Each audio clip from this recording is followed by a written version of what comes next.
Okay. Assalamu alaikum and greetings. In this video I will make a small introduction about magnetic force for static conductors.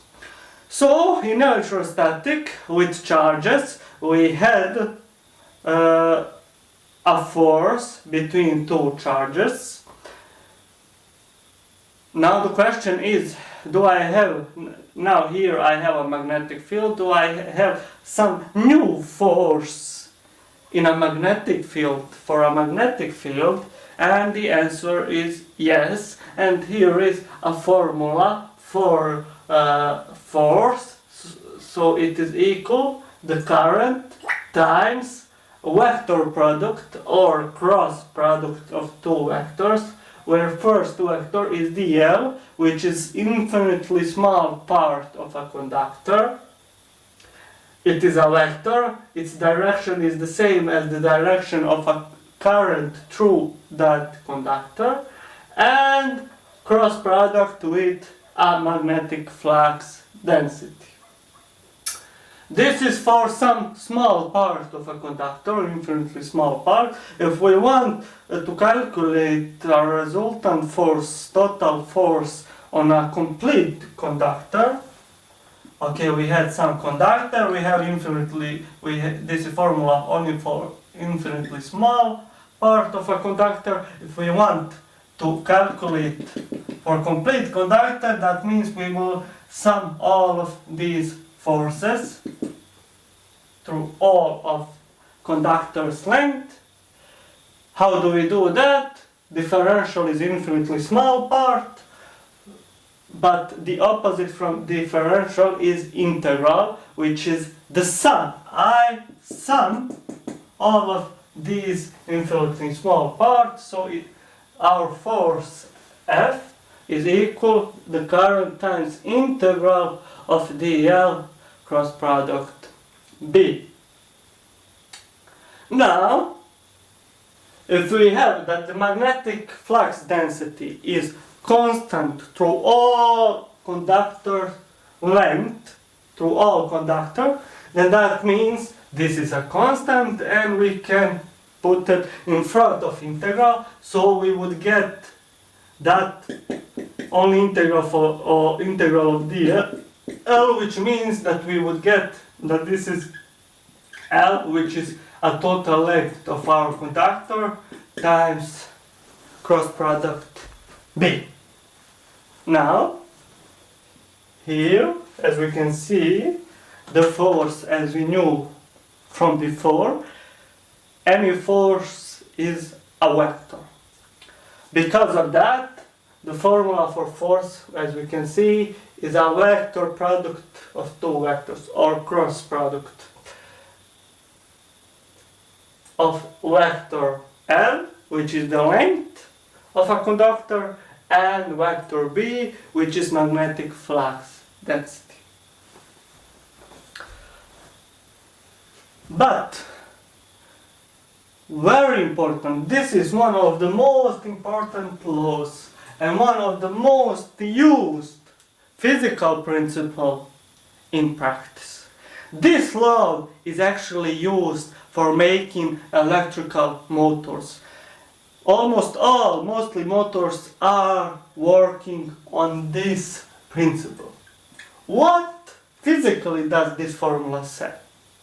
It says that if I have a conductor of a length L in a magnetic field or magnetic flux density B, through which a current flows, then on that conductor I will have a force on that conductor. Which means I have a constant magnetic field, for example. Here it is. This is a constant magnetic field. And I have a conductor, which I will draw it as it is from the table towards you directed, and I will draw it only its cross section, and the current is from the table towards you. I its length is L. So what do we have here? It said I have a conductor of length L through which current flows in a magnetic field, and that is equal to force. So it means that on these conductors we will have a force. So this conductor will be moving in this field, independence from the current direction and B direction.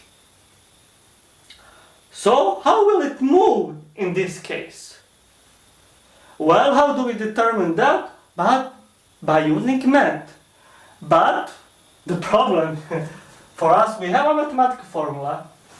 For example, my problem was I finished vectors in math, but I didn't know how do I know all everything almost about a lot of about vectors, but I knew how to calculate different vectors, etc., a lot, really a lot, but I didn't know a physical principle. How do I determine the direction of this vector? That I learned on, let's say, physical part of our subject, basic of electrotechnique. So, how do I determine? The force is cross product of two vectors. Now, we need to remember from a vector, if I have two vectors, and I take a cross product of these two vectors, I will get as a result also a vector. But what is this vector? What do I know about it?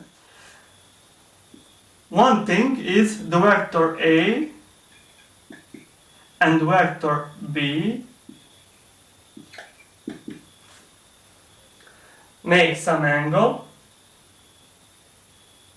let's say alpha, and something that I knew was that this vector is perpendicular to these two vectors. So it is a normal to both of these two vectors. It has 19 degrees between every of these two vectors. So it has a 90 degree between vector A and my vector C, and also between vector B and vector C is 19 degrees.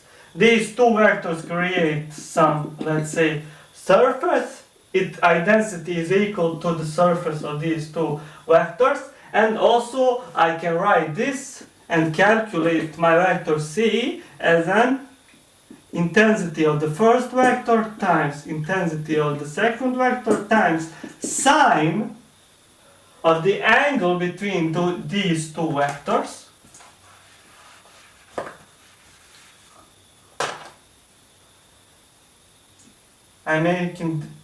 I'm writing that as the sine, as the angle between these two vectors, A and B, or you can write it only as alpha, like here, times its unit vector, whatever it is. But we know that this vector is normal to these two vectors.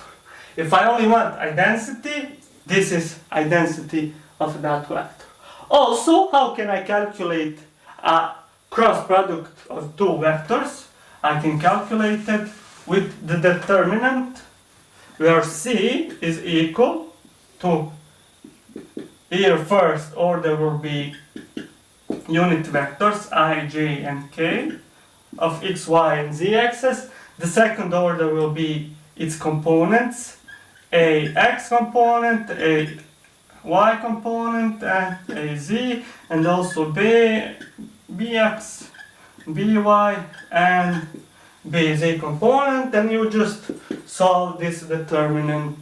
You can solve it by adding two columns and multiplying it with already known rule, and we will not talk about that. what's important to us is physically to present this vector, how to determine its direction. So this is all math, but for us, we still don't know how to exactly determine its direction. Okay, we know that that vector is normal to both of these vectors. So if this vector has this direction, this vector has this direction, it means that this is I or L vector, his direction is the direction of the current, down is the B vector, and they create some surface, here it is. So my force will be normal or perpendicular, whatever term you want to use, to both of these vectors. So it means my force have this direction, towards right, or this direction. We still don't know the direction, but it will have one of these directions.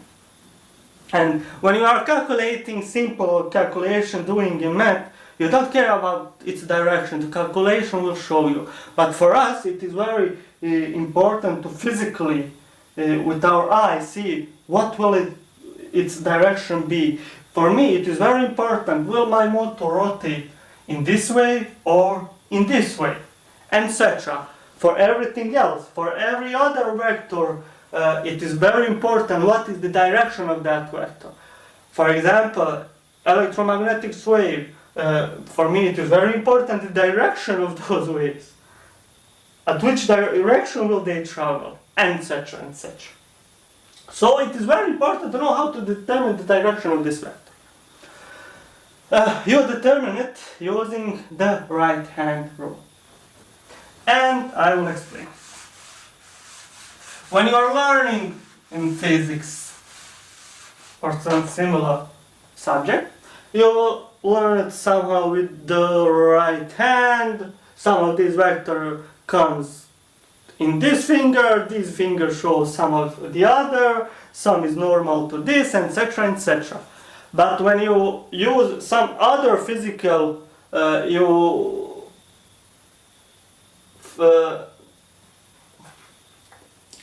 you come to the new era, where you don't have a magnetic flux or length, but you have some other fields and some other vectors, you will, for every that part you will need to learn what enters where, etc. So with time you will forget it. But this is simple math. And math gives us universal rule how to determine the direction of a cross product of two vectors. So at whatever area you are coming, whatever new vectors you have, the rule is the same.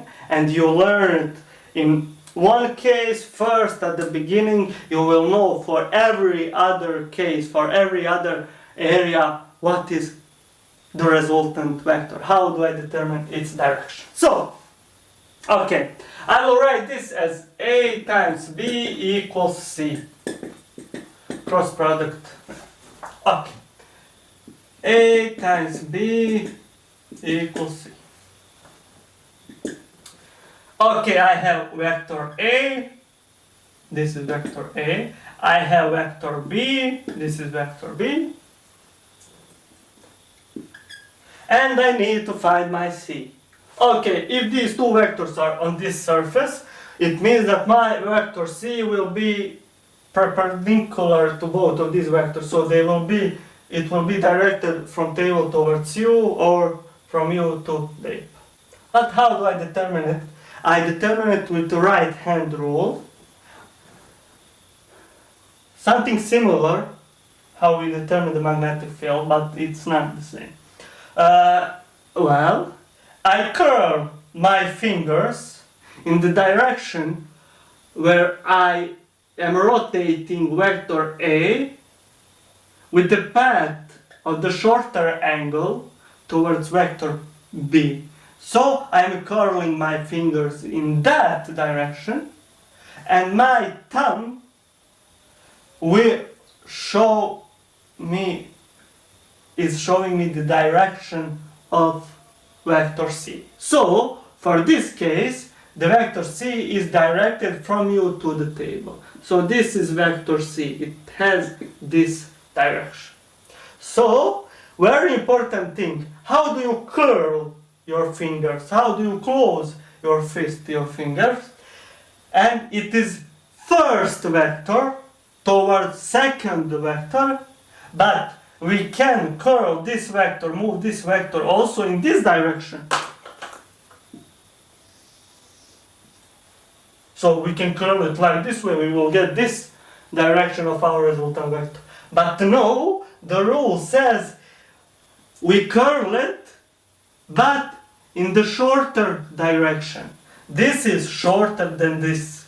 So we must curl it in this direction, which is shorter, so we curl it like this.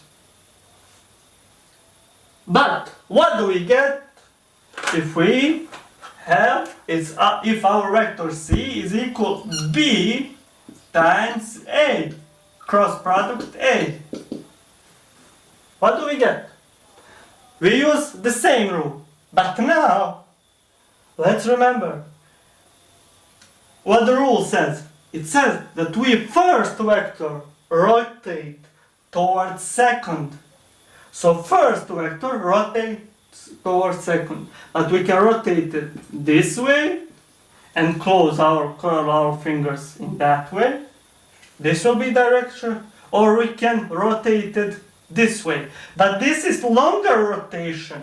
We need to rotate it in short rotation. So we curl our finger this way, and our resultant vector have this direction towards you. So in this case, this vector will have opposite direction than when we had a times b. So when you know this now, you will remember the rules. You probably wrote the rules when you learn about vectors, that a cross product b is not equal to b cross product a, but it is equal to the minus b cross product a. Why? Because in this case you get opposite direction of resultant vector. So that's the reason. Now when we know this, what will we do?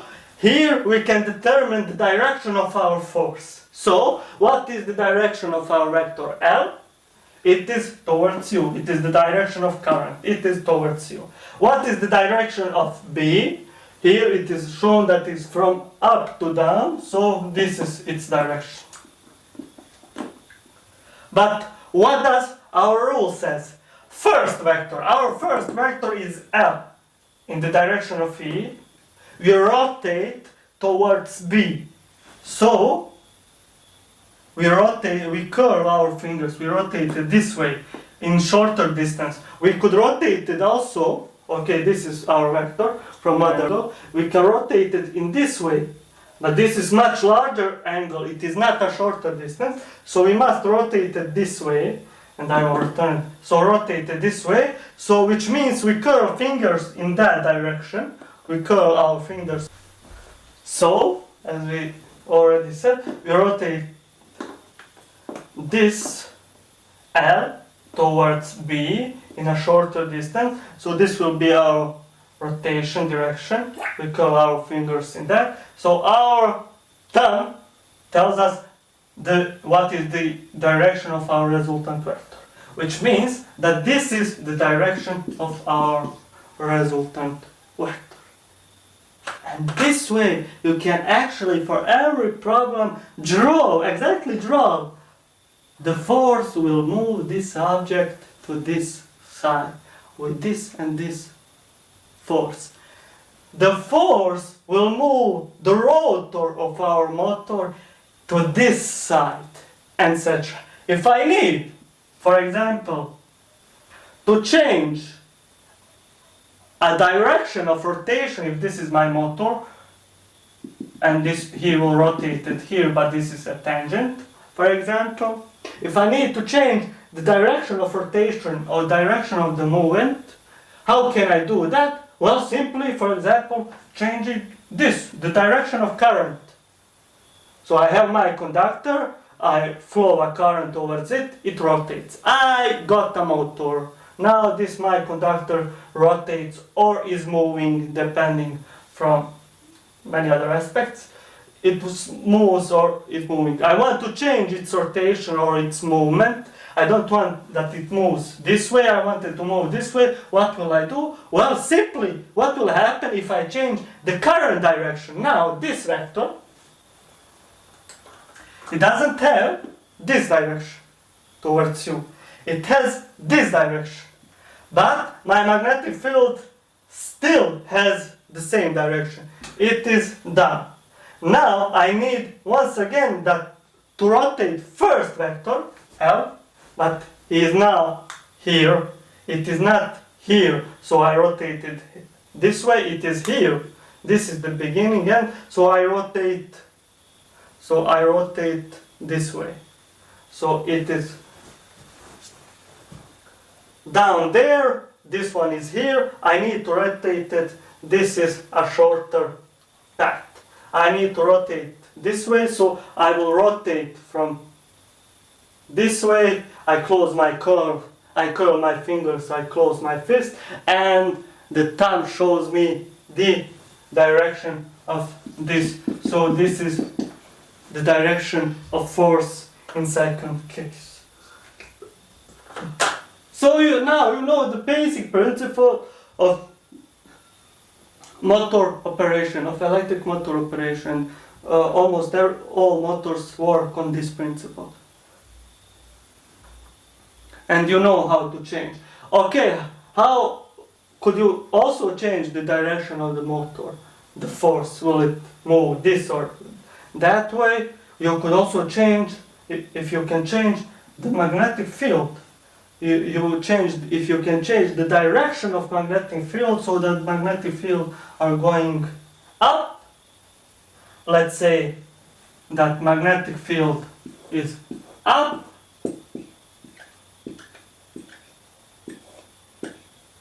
This is B. The current is towards you. I.